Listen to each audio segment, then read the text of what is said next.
Hey guys, welcome back to our YouTube channel. So finally आप लोग का exam आ चुका है सर पे, और जिस तरीके से एग्ज़ाम आपका सर पे आया है उतना ही आप लोग को स्ट्रेस हो रहा है, एंग्जाइटी आ रही है।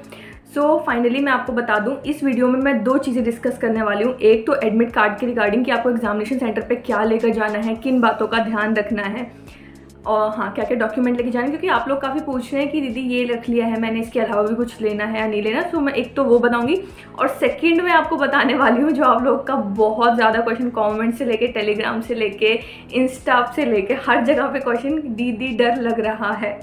इसका मैं छोटू सा रिप्लाई दूंगी, जो मैं सबको दे रही हूँ, वैसे इंडिविजुअली भी दे रही हूँ, पर मैंने सोचा एक बार सबको बोल देती हूँ वही कॉमन बात जो मैं बोल रही हूँ।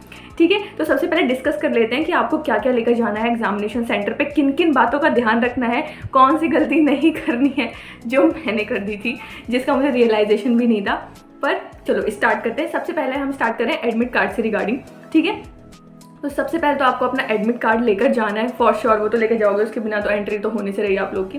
तो एडमिट कार्ड जो आपको लेके जाना है, आपकी मर्जी। आप लोग पूछ भी रहते हैं कि दीदी कलरफुल लेके जाएं या ब्लैक एंड व्हाइट, आपकी मर्जी, आप कोई सा भी लेके जाओ, ऐसा कुछ भी नहीं है कि कलर लेके जाना है, कलरफुल या ब्लैक एंड व्हाइट। मैं तो ब्लैक एंड व्हाइट में, तो सब में ब्लैक एंड व्हाइट कौन करवा रहा है, क्यों करवा रहे हो, कलर लेके जाओ, ब्लैक एंड व्हाइट कोई दिक्कत नहीं है। ठीक है, पहला तो आपका मोस्ट इंपॉर्टेंट एडमिट कार्ड है। उसके बाद आपका जो सेकंड मोस्ट इंपॉर्टेंट है वो है वैलिड आइडेंटिटी कार्ड। ये जो वैलिड फोटो आईडी प्रूफ है ना, इसमें आप मेनली अपना आधार कार्ड ही रख लो, वो बेस्ट होता है। इसी में मेरे से गलती क्या हुई थी कि एक्चुअली जब मैंने फॉर्म फिल करा था तो मैंने अपना क्लास 12th का एडमिट कार्ड दिया था फॉर्म फिल करते टाइम, और वहाँ पर मैं लेके चली गई थी आधार कार्ड। तो वहाँ पर उन्होंने, वैसे तो वो आधार कार्ड से मान गए, पर उन्होंने बोला कि आपने फॉर्म फिल करते टाइम हॉल टिकट लगा रखा है और यहाँ पर आप आधार कार्ड लेके आए, क्योंकि जो हमारे देखो यहाँ पे मेंशन है ना आपके वैलिड वाले कौन कौन से हैं। एक है आपका आधार कार्ड, पासपोर्ट, आपका ओरिजिनल पासपोर्ट या voter ID, PAN card, driving licence, और या फिर 12th class national state board hall ticket. तो क्या करा था, क्योंकि फॉर्म मेरे पापा ने भरा था, तो उन्होंने क्या करा था, मेरा हॉल टिकट लगा दिया था और मैं लेके गई थी Aadhaar card. But luckily Aadhaar card तो मेरे पास था, पर जो हॉल टिकट था वो मेरी ईमेल पे पड़ा हुआ था, मेरे साथ मेरी दीदी गए थे, तो वहाँ से हमने उनको हॉल टिकट दिखाते, हाँ, पर वो माने नहीं थे। अपने फॉर्म में जो भी वैलिड फोटो आईडी कार्ड दे रखा है, प्लीज़ इस बात को फोकस करो। जो भी आपने अपने फॉर्म में, अगर आपने आधार कार्ड मंगाया है तो प्लीज़ आधार कार्ड लेकर जाओ। अगर आपने अपने फॉर्म में मान लो पैन कार्ड लगा रखा है तो पैन कार्ड भी लेके जाओ, आधार कार्ड भी लेके जाओ। जो आपने अपने फॉर्म में फिल करते टाइम दे रखा है ना आईडी कार्ड, अपनी आइडेंटिटी फोटो वाली, उसको साथ में लेके जाना। ठीक है, तो ये था मेरे से जो गलती हुई थी। मुझे नहीं पता था, इतना आइडिया नहीं था, क्योंकि इन्होंने यहाँ पे जस्ट लिस्ट दे रखा है, इन्होंने ये चीज़ कहीं भी मेंशन नहीं कर रखी थी, स्पेशली जिस सेंटर पे मेरी थी। तो उन्होंने यही बात बोली कि आपने यहाँ पे अपना हॉल टिकट लगा रखा है, और साफ साफ उसमें दिख रहा था, आप लोगों के भी में भी दिख रहा होगा कि आपने क्या, देखो आईडी कार्ड, जैसे इधर आपके सेक्शन में लिखा हुआ है आईडी कार्ड, आधार कार्ड में आपने दे रखा है। तो इसमें जिस भी बच्चे का मैंने लिया है, तो आपको जैसे आधार कार्ड लेके जाना है। मेरे में आईडी कार्ड में क्या लिखा हुआ था, 12th क्लास का हॉल टिकट, तो ये थोड़ा सा ग्लिच हो गया था। ठीक है, तो अपना वैलिड अपना आइडेंटिटी कार्ड आपको लेके जाना है। ठीक है, उसके अलावा आप इसमें अपना जो डिक्लेरेशन है, इसमें आपको अपने डिक्लेरेशन पे साइन करना है, जो ये है ना, I have read the instruction that have been uploaded with the admit card. इस पर अपना आप लोग साइन करके जाओगे। अपना वैलिड फोटो आईडी कार्ड जो भी आपको लेकर जाना है, जो भी आपने फिल कर रखा है, मेनली आधार कार्ड सही रहता है, आधार कार्ड बेस्ट है। ठीक है, उसके बाद अगर ये दोनों रहेगा तो आपको एंटर वैसे भी नहीं करने देंगे। इसके अलावा एक जो मोस्ट इंपॉर्टेंट चीज़ है वो आप लोग रख लेना, अपने पासपोर्ट साइज फोटोग्राफ्स, और वही फोटोग्राफ जो आपने इसमें लगा रखे। मुझे एग्जैक्ट याद नहीं आ रहा कि यूज़ होती है या नहीं यूज़ होती, देखो थंब इम्प्रेशन तो वो लेते हैं, पर मुझे फोटोग्राफ का बिल्कुल याद नहीं है। तो देखो यार, रिस्क नहीं लेना, किसी भी एग्जाम में जाओ, कुछ बेसिक चीज़ें होती हैं जो आपको फॉलो करनी ही होती हैं। सो अपना पासपोर्ट साइज लेकर जाना, फोटोग्राफ जो आपने इसमें लगा रखा है फॉर्म पे। अगर वो नहीं लेते तो बाहर वो हटवा देंगे, तो फिक जाएंगी। 2 फोटोज से क्या होगा, अपनी 2 फोटोज पासपोर्ट साइज लेकर जानी ही जानी है हमको। ठीक है, इन सब चीज़ों में रिस्क मत लेना फिर बाद में, क्योंकि वहाँ पे जाके बड़ा वो होता है। क्योंकि आप जब वहाँ एग्जामिनेशन सेंटर के बाद मैं आपको बताती हूँ क्या एक सिनेरियो होता है। आप पहुँचे एग्जामिनेशन सेंटर, वहाँ पे बच्चे इतने ज़्यादा एंग्जियस होते हैं, कोई कह रहा होता है यार फोटो आईडी चाहिए, वो कह रहे चाहिए, वो कह रहे नहीं चाहिए, तो इतना ज़्यादा हो जाता है ना। इसलिए अपने पास सारे रिसोर्सेज लेकर जाओ, अपना पासपोर्ट साइज लेकर ही जाओ। 2 फोटोग्राफ्स रख लेना अपनी, जो स्पेशली वो जो आपने फॉर्म में लगा के रखी हुई है। ठीक है। उसके बाद वो वहाँ पे बायोमेट्रिक्स वगैरह होता है, आपके प्यूपिल, आपके कान, मतलब वो सब एकदम ढंग से चेक करते हैं, वो उनका काम है, हमारा काम नहीं है। ठीक है, ये हो गया एडमिट कार्ड के लिए, मतलब कि आपको क्या क्या डॉक्यूमेंट लेके जाए। इसके अलावा वो कुछ लेके नहीं जाना। बहुत सारे बच्चों ने पूछा था कि रफ वर्क किस पे करना होता है, तो रफ वर्क आपको अपने एडमिट कार्ड पे, मेरे टाइम पे तो एडमिट कार्ड पे हमने किया था, बिल्कुल मैंने उस पर चीटी चीटी जैसे दिख रही थी और उन्होंने मना कर दिया था कि हम रफ पेपर नहीं देंगे, तो हमको उसी पे करना पड़ा था। ठीक है, और पेन वो लोग प्रोवाइड करते हैं। और हाँ, जो आप अपना एडमिट कार्ड की प्रिंट निकलवा रहे हो ना, उसमें आपका IP address, date of print, किस दिन आपने प्रिंट निकलवाया है, और टाइम, ये तीनों चीज़ें होनी चाहिए। ठीक है, वरना एडमिट कार्ड वैलिड नहीं होगा।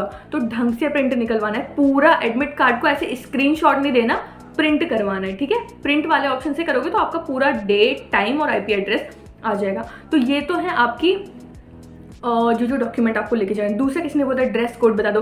ड्रेस कोड मैं कॉम्प्लिकेटेड कभी ऐसे रहती नहीं हूँ, इन सब चीज़ों में कोई कॉम्प्लिकेशन रखनी नहीं। ड्रेस कोड सिंपल से सिंपल, क्लिप हटा दो, इयररिंग्स हटा दो, टॉप पहन लो, एक नॉर्मल सिंपल लोअर पहन लो जिसमें ना पॉकेट हो, ना चेन हो, ना बटन्स हो, कुछ भी ना हो, तो उनका जो डिटेक्टर है वो डिटेक्ट नहीं करेगा, फिर 10 घंटे आपकी चेकिंग नहीं होगी, कुछ ग्लिच नहीं होगा। नॉर्मल से अपने स्लिपर्स डालो और निकल लो। मैं तो यही करती हूँ। आराम से अपना जितना कंफर्टेबल कपड़े पहन के जाओगे उतना बढ़िया रहेगा और उतना उनको चेकिंग में, वरना आप लोग जीन्स पहनोगे, फिर जीन्स में पॉकेट होगी, बटन होगी, फिर उनका स्कैनर बोलेगा, फिर वो देखेंगे, बहुत टाइम लग जाता है। सिंपल सा टॉप जैसे मैंने पहना हुआ है, नॉर्मल सा लोअर जैसे आप लोग घर में रहते हो, उठ के वैसे चले जाओ, वो चीज़ बेस्ट रहती है। और बाकी हाँ, जीन्स पहनकर आते हैं बच्चे, किसी ने पूछा था जीन्स पहन के चले जाओ, सिंपल जीन्स आप पहन के जा सकते हो। बाकी अगर आपके पास कोई ऐसा लोअर है, नॉर्मल से उठो और चले जाओ, बेस्ट चीज़ वही होती है। आपको बिल्कुल मिनिमल स्ट्रेस, कोई क्लिप मत लगाओ, अपने नोज पिन हटा दो, इयररिंग्स हटा दो, कुछ भी मेटल का पहन के नहीं जाना। स्मार्ट वॉच छोड़ो, कोई वॉच नहीं पहननी, हमको कुछ पहनना ही नहीं है, क्योंकि वहाँ पे स्क्रीन पे सब कुछ मेंशन्ड होता है। तो ड्रेस कोड में कुछ भी कॉम्प्लिकेटेड नहीं है, क्या इसको बैठ के पढ़ोगे, कुछ भी नहीं है। सिंपल एक टॉप लो, लोअर लो, नॉर्मल भाग जाओ, ऐसे अपना बाल जैसे करना है करो, कुछ भी मेटल का क्लिप या क्लचर ऐसा मत लगाना, रबर बैंड लगा लेना। और किसी के शॉर्ट हेयर है तो खुले करके चले जाना, तो और भी कोई दिक्कत नहीं होगी। तो आप जैसे ही जाओगे वो जस्ट चेक करेंगे, आपका सब क्लियर, आपको अंदर भेज देंगे। ठीक है, एक किसी और ने बहुत अच्छा क्वेश्चन पूछा हुआ था कि गेट नंबर। हाँ, ये होता है, जैसे आपको कुछ भी एड्रेस है ना, जो भी आपके एडमिट कार्ड पे एड्रेस दे रखा होता है, तो उसमें क्या होता है, स्पेशली दिल्ली में, तो मैं तो हर बार यहीं पे कुछ भी एग्जाम होता है, सेंटर तो मेरे यहीं आता है। तो क्या होता है एक्चुअली ऑनलाइन एग्जाम्स में ना, आपका ऐसा होता है कि गेट नंबर में डिफरेंस आ जाता है कि आपकी इस गेट से एंट्री नहीं होगी, आपकी दूसरी गेट से एंट्री होगी। सो इसलिए एग्जामिनेशन सेंटर पे थोड़ा टाइम से पहले पहुंचना है, ये नहीं कि आप टाइम से बहुत बाद में पहुंच रहे हो, तो फिर वो एंट्री में बड़ी दिक्कत हो जाती है। कई बार एक बार लेट हुआ, फिर वो अंदर घुसने नहीं देते बाद में। सो प्लीज़ इस चीज़ का ध्यान रखना। अपना सेंटर से मतलब जो भी आपका रिपोर्टेड टाइम है, जैसे आपको बोल रखा है रिपोर्टिंग टाइम, इसमें जो 7 AM से लिखा हुआ है, एंट्री 7 बजे से शुरू हो जाएगी, कोशिश करो पहुँच जाओ वहाँ 5:30 बजे से। सीरियसली मैं जेन्युइनली बोल रही हूँ, इतनी ज़्यादा दिक्कत होती है और इतनी भीड़ होती है ना वहाँ पे, और एक बार आप अंदर नहीं घुस पाए फिर बहुत प्रॉब्लम हो जाएगी। सो इसलिए टाइम से बहुत पहले चले जाओ, इतना भी पहले, एक दिन पहले नहीं, मतलब नॉर्मल 1-2 घंटा पहले आप जा सकते हो, कोई दिक्कत वाली बात नहीं। क्योंकि वहाँ पे जो ये ऑनलाइन सेंटर होते हैं ना, कि अलग अलग गेट की एंट्री होती है और हमको नहीं पता होता कौन से वाले गेट से हमको करने, तो वहाँ पे वो लोग लिस्ट लगाते हैं, फिर वहाँ पे जाओ तो पता चलता है कि अच्छा इधर से नहीं तो दूसरी साइड से, उस वक्त बहुत दिमाग खराब होता है। तो जितना इन सब चीज़ों को लेकर सॉर्टेड रहोगे ना, उतना आपके लिए बढ़िया रहेगा। ठीक है, और तो इसमें कुछ भी नहीं है। बाकी तो आप लोग वहाँ जाओगे, वहाँ पर ही जो करना रहेगा। सबसे ज़्यादा इंपॉर्टेंट है अपना पासपोर्ट साइज अपना रख लेना, फोटोग्राफ। ठीक है, उसके बाद अब आते हैं दूसरे क्वेश्चन पे। दीदी डर लग रहा है। देखो, डर ऑफ कोर्स लगता है, सबको ही लगता है, और या डर का ऐसा कुछ नहीं है। आप लोग फिर कहते हो दीदी आप बस ये मत बोलना कि ऐसे डरो नहीं करके, किसी ने पता नहीं क्या ऐसा भी कुछ बोला हुआ था कि आप ऐसे मत बोलना। तो यार आप बताओ मैं क्या बोलूँ। मैं इतना बता सकती हूँ आपको लास्ट मिनट में करना क्या है। और हाँ, इस वक्त पे प्लीज़ कोई भी स्ट्रैटेजी वीडियो, कौन सा चैप्टर मोस्ट इंपॉर्टेंट है, ऐसा कोई चैप्टर नहीं है जो मोस्ट इंपॉर्टेंट है जिसमें से 100 में से 100 क्या एक भी क्वेश्चन मैं कुछ बता दूं और जस्ट आ जाए। अभी आपका पेपर है कब, मंडे को, सैटरडे संडे 2 दिन बचे हैं। इसमें से मुझे पता है आप आधा टाइम ओवर थिंकिंग में वेस्ट करोगे, मैं भी करती थी, हर कोई करता है, क्योंकि ओवर थिंकिंग होती है अगर ये क्वेश्चन आया फिर मैं कर नहीं पाई तो क्या होगा। इसका बेस्ट तरीका क्या है, जो मैं करती थी, बेस्ट ये है अपनी बुक खुली रखो, बुक बंद बिल्कुल मत करो। तुम्हें सोचना है, सोचते रहो बैठ के जितना सोचना है, पर बुक को सामने रखे रहो। क्योंकि इससे ये पर्सनली मुझे तो बहुत मतलब फ़ायदा होता था इससे, क्योंकि जब मैं देख रही हूँ कुछ चीज़ें तो कुछ चीज़ें ऐसे जस्ट छप जाती है दिमाग में कि हाँ ये इधर लिखा था, फिर पेज पलटो, सोचना है, सोचते रहो आराम से, स्ट्रेस लेते रहो, जो करना है, पर बुक को बंद नहीं करना, नॉर्मल गो थ्रू करते रहो। और हाँ, ये बहुत हाई टाइम है जो अभी आपको टेलीग्राम पे जो अभी नोट्स पड़े हुए हैं उनको अच्छे से देखो, क्योंकि वो काफ़ी शॉर्ट में और काफ़ी ज़्यादा इन्फॉर्मेशन, जैसे कि एग्जांपल्स हैं, कुछ पर्टिकुलर कैरेक्टरिस्टिक फीचर हैं, उन सबको अच्छे से पढ़ो। आप में से किसी ने बोलता है ना लास्ट प्रिपरेशन स्ट्रेटजी के बारे में, सो यही है कि आपने कुछ फॉर्मूला लिखे होंगे फिजिक्स के, वो मेरे पास नहीं है एक्चुअली, वरना मैं वो भी दे देती आपको, इस वक्त पे नहीं है। तो वो जो फॉर्मूला आपने लिखे हैं उसको देखो, नेम रिएक्शन देखो, और आपसे पढ़ा नहीं जा रहा तो एटलीस्ट उसको खोल कर रखो, तो इससे काफ़ी फ़र्क पड़ता है। मुझे तो पड़ता था, क्योंकि ऐसा रहता है ना कि सामने आपके कुछ चीज़ रखी हो तो आप उसको देखोगे ही, आप अगर मन में सोच भी रहो कि यार क्या होगा, तब भी आप उसको देखोगे ही। तो एटलीस्ट यही आपकी लास्ट मिनट की स्ट्रैटेजी होनी चाहिए। कुछ नया पढ़ने की ज़रूरत नहीं है, कोई नया चैप्टर करने की कुछ ज़रूरत नहीं है, गिनती के 2 दिन बचे हैं यार, क्या करोगे। थोड़ा आराम से भी रहो, थोड़ा चिल टाइप से रहो, इतना ज़्यादा स्ट्रेस नहीं ले लेना कि जो पढ़ रखा है वो भी भूल गए। ये जो ओवर थिंकिंग है ना, ये बहुत ही बेकार चीज़ है, इसको बिल्कुल एग्जाम से मत करना। बाकी नॉर्मल लाइफ में करते हो तो करो, क्योंकि मैं भी ओवर थिंकिंग बहुत ज़्यादा करती हूँ, पर एग्जाम के मामले में बिल्कुल भी नहीं, ठीक है, वरना इसमें बातें बिगड़ जाती हैं। उसके बाद दूसरी मैं अपनी तरफ से टिप देना चाहूँगी कि नेगेटिव मार्किंग मत करना, प्लीज़ प्लीज़ प्लीज़। आप लोग पूछते हो दीदी सेफ मार्क्स क्या है, सेफ मार्क्स क्या आएंगे, होगा मतलब किस तरीके से करूं मैं, ओबीसी के लिए क्या रहेगा। अरे यार, तुम किसी भी कैटेगरी के हो, तुम ओबीसी, एससी, एसटी हो, यूआर हो, जनरल हो, जो भी कोई हो, कुछ फ़र्क नहीं पड़ता कि कितने मार्क्स आते हैं या कितने मार्क्स आपको लाने हैं। अगर मैं आपको कह दूं कि आपको 75 मार्क्स लाने हैं तो क्या करोगे, आप 75 ले आओगे। अगर ऐसे ला सकते हो तो बढ़िया, तो 100 ही लेके आ जाओ, AIR बन आ जाएगी। तो ऐसा नहीं करना, आपको बस एक चीज़ पूरे पेपर में, बस एक चीज़ याद रखनी है कि नेगेटिव मार्किंग नहीं करनी। अगर आपने नेगेटिव मार्किंग अपनी अब कंट्रोल कर ली तो वो बहुत बढ़िया बात है, ठीक, क्योंकि नेगेटिव मार्किंग से ना काफ़ी बिगड़ता है पेपर, इतना मेरे को बहुत अच्छे से पता है। और एम से 1/3 की नेगेटिव मार्किंग है, तो उसको प्लीज़ अवॉइड करना। एग्जाम में जब आप सेंटर पर बैठो ना, तो सेल्फ कंट्रोल बहुत अच्छे से लेकर आना उस वक्त पे, क्योंकि अगर एक बार आपने नेगेटिव करना, एक बार अगर आपका मन कर गया ना गेस वर्क करने का, तो आप एक क्वेश्चन में करोगे, फिर आप दूसरे में भी करोगे। आपका ऐसा मन करेगा कि चलो मैं कर देती हूँ, एक काम करती हूँ, कर देती हूँ, क्या पता सही हो गया, क्या पता सही। और ये क्या पता सही नहीं होता, ये क्या पता हमेशा गलत ही होता है। So please avoid negative marking, self control करना। उस वक्त पे अपने आप को इतना कंट्रोल, कूल, काम और कंपोज रखना कि आप नेगेटिव मार्किंग नहीं करो। आप इतना ढंग से करोगे ना, तब भी देखना आपकी नेगेटिव मार्किंग होगी। मेरी भी हुई थी और वो सबकी होती है। और अगर आप सोचो जानबूझ के नेगेटिव करोगे फिर तो क्या ही होगा। तो इसलिए सेल्फ कंट्रोल अभी से लेके अपने एग्जाम के दिन तक बिल्कुल बना कर रखो, बिल्कुल फोकस कि मुझे नेगेटिव मार्किंग नहीं करनी है। चाहे कमेंट्स में लिखो कि मुझे नेगेटिव मार्किंग नहीं करनी है तो नहीं करनी है। अपने दिमाग को बोलो, हर बार बोलो कि नेगेटिव मार्किंग नहीं। जैसे ही पेपर में कोई क्वेश्चन है, तुमको डाउट लग रहा है, झट से छोड़ के आगे बढ़ो। ये मत सोचो कितना अटेम्प्ट करें, एक बार पूरा पेपर जाओ तो सही, देखो तो। और ये मत सोचना कि तुम्हें बहुत सारा अटेम्प्ट करने की जरूरत नहीं है, ऐसा बिल्कुल बहुत ज़्यादा अटेम्प्ट करने की जरूरत है, ऐसा कुछ भी नहीं है। तुम जितना अटेम्प्ट करोगे ना, गलत सलत, तुम्हारी खूब नेगेटिव मार्किंग लगी। तो ऐसा भी हो सकता है लास्ट में नेगेटिव में ही मार्क्स आ जाए। सो प्लीज़ ऐसा कुछ नहीं करना, अपने ऊपर अच्छा खासा कंट्रोल करके रखना है आपको एग्जाम टाइम में, ठीक है। उसके बाद टेलीग्राम पे जो नोट्स है उसको अच्छे से देखो। अपना वैलिड ID कार्ड वाला मैंने बता दिया, उस चीज़ का ध्यान रखना।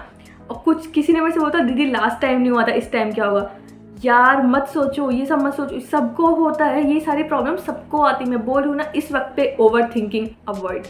नेगेटिव मार्किंग रट लो अपने दिमाग में कि मुझे नहीं करनी तो नहीं करनी, चाहे आप SC हो, ST हो, OBC हो, जनरल कैटेगरी, कोई भी कैटेगरी। नेगेटिव मार्किंग किसी के लिए भी बेनिफिशियल नहीं है। आपको नहीं पता मार्क्स की क्या कट ऑफ जाएगी, बस रैंक फिक्स होती है। आप लोग के बहुत मैसेजेस आ रहे हैं कि क्या मार्क्स कितने लाएं। मेरे बताने से क्या होता है, मैं तो कह रही हूँ जाओ ले आओ, 100 मार्क्स लेकर आ जाओ, अपने 100 में से 100 आ जाएंगे, क्या नहीं आएंगे ना। सो क्या करना है आपको, बस खुद पे बहुत अच्छा कंट्रोल और नेगेटिव मार्किंग बिल्कुल अवॉइड, बिल्कुल मतलब बिल्कुल अवॉइड करना। 1/3 की नेगेटिव मार्किंग में बार बार एम्फेसाइज कर रही हूँ इस एक बात को, ठीक है। लास्ट टाइम नहीं हुआ तो कोई दिक्कत नहीं है, अब की बार हो जाएगा, अब की बार नहीं होगा अगली बार हो जाएगा। एक चीज़ लास्ट ही मान लो ड्रेस कोड में बता चुकी हूँ, मार्क्स का कुछ भी नहीं है। लास्ट बात ये बोलना चाहूँगी मैं, वीडियो फालतू का लंबा हो रहा है, कि एक्सेप्टेंस रखना अपने पास। एक वर्स्ट हम वैसे बोलते हैं ना, prepare for the worst and hope for the best. इस चीज़ के लिए प्रिपेयर है ना। ऐसे ही मेरे साथ भी होता है, जब हम ऐसे मैं एग्ज़ाम देने जाती तो ऐसा लगता है यार कि नहीं होगा तो नहीं होगा, तो एक ही चीज़ होगा कि वो नहीं होगा फिर। सो प्लीज़ उस चीज़ को एक्सेप्ट करना भी बहुत बहुत इंपॉर्टेंट है। और पहले से बैक ऑफ द माइंड ये चीज़ रखना। सबको देखो अपनी अपनी प्रिपरेशन पता होती है, आप सबको अपनी प्रिपरेशन पता होगी कैसी प्रिपरेशन है। आपने बहुत लेट स्टार्ट किया, कुछ लोगों ने जस्ट 12th से आके किया, कुछ लोग के बेसिक्स अच्छे नहीं थे, किसी ने टेस्ट सीरीज ज्वाइन नहीं करा, किसी को कुछ टॉपिक्स छूट गए हैं। तो सबको बैक ऑफ द माइंड पता होता है, तो उसको लेके से डीमोटिवेट नहीं होना है। बहुत मौके हैं। और एम्स में आप में से कुछ लोग पूछ रहे थे कितनी बार एग्जाम दे सकते हो, अनलिमिटेड टाइम दे सकते हो एग्जाम आराम से, कोई दिक्कत वाली बात नहीं है। तो क्या करना है, अपने मतलब जो भी चीज़ फ्यूचर में होने वाली है ना उसको एक्सेप्ट करने की भी ना एक ताकत रखना अपने पास। ऐसा नहीं है कि मतलब डीमोटिवेट हो गए, थक गए, हार गए, नहीं, ऐसा कुछ नहीं होना चाहिए। और बस मैं लास्ट में यही इतना कहूँगी, ओवर थिंकिंग अवॉइड करो, नेगेटिव मार्किंग तो बिल्कुल अवॉइड करो, साथ में एक्सेप्टेंस, जो भी होने वाला है मान के चलो, अच्छा होगा बुरा होगा मेरे अकॉर्डिंग मुझे मिल जाएगा, जो भी होना होगा, ठीक है ना। इतना ज़्यादा उस चीज़ को सोचना नहीं है कि यार ऐसा हो जाता तो क्या होगा, वो होगा, ऐसा होगा, घर वाले क्या बोलेंगे, कुछ नहीं होगा, जो भी होगा 2-4 दिन होगा, फिर सब खत्म हो जाएगा खुद ही। सो प्लीज़ सबके साथ अच्छा होगा। मेरी खूब खूब खूब सारी बेस्ट विशेज़ हैं। अभी मैं इसके बाद ऐसी कोई वीडियो लाने वाली नहीं हूँ। हाँ ऑफकोर्स वीडियो आएगी, काउंसलिंग के रिगार्डिंग आएगी आप लोग का। हाँ जब एग्ज़ाम होगा तो मैं डेफिनेटली पूछने वाली हूँ कैसा एग्ज़ाम हुआ, क्या हुआ, कैसा एक्सपीरियंस था, क्या क्या आपने गलतियाँ करी, वो सब मैं डेफिनेटली पूछूंगी, आपकी बातें सुनूंगी। आप चाहे कैसे भी मैसेज करो, वो तो मैं हमेशा रिप्लाई करूँगी, आप लोग जानते हो। पर एट लास्ट मैं यही कहना चाहूँगी कि प्लीज़ फोकस फोकस फोकस, ज़्यादा लोगों से फालतू की बातें नहीं करनी है, चैनल हॉपिंग नहीं करनी है, वो दीदी क्या बोल रही है, वो भैया क्या बोल रहे हैं, वो सर क्या बोल रहे हैं, अरे ठीक है तुमको देखनी है मेरी भी देखो वरना मत देखो, क्योंकि इन सब चीज़ से माइंड बहुत डिस्टर्ब होता है। सो बस इसी के साथ हाँ कमेंट करो कि आप नेगेटिव मार्किंग नहीं करोगे एग्जाम में, बिल्कुल मतलब बिल्कुल भी नहीं करोगे। रात को सोने से पहले ही बोलोगे नेगेटिव मार्किंग नहीं करनी तो नहीं करनी। आप खुद देखना, नेगेटिव मार्किंग नहीं करने से स्कोर बहुत अच्छे से इंप्रूव होता है। सो नेगेटिव मार्किंग अवॉइड करोगे, ओवर थिंकिंग अवॉइड करोगे, और थर्ड चीज़ एक्सेप्टेंस, जो भी होगा देख लेंगे, ठीक है। इस एटीट्यूड के साथ जाओ और बस अच्छा सा पेपर करके आओ, जितना पढ़ा है उसमें से अच्छे से अटेम्प्ट करके आओ। कोई भी दिक्कत होती है मैं हूँ, एक में पोस्ट डालूंगी ऑल द बेस्ट वाली ऐसे करके, तो ठीक है उधर भी अपना जो भी आपके भाव होंगे वो लिख देना। और बस इतना ही आप लोगों ने बोलता, इसलिए ये वीडियो बड़ा बहुत हो गया, 2x पे देख लेना, यही मेरा काम है हर बार का इतना सारा बोल के अपने बोल 2x पे देख लेना। पर कोई बात नहीं, जिसको देखनी हो देखो, नहीं देखनी हो कुछ ज़्यादा खास नहीं था वीडियो में। So that's it. हाँ कमेंट करोगे कि I will not attempt any wrong question और नेगेटिव मार्किंग को अवॉइड करोगे।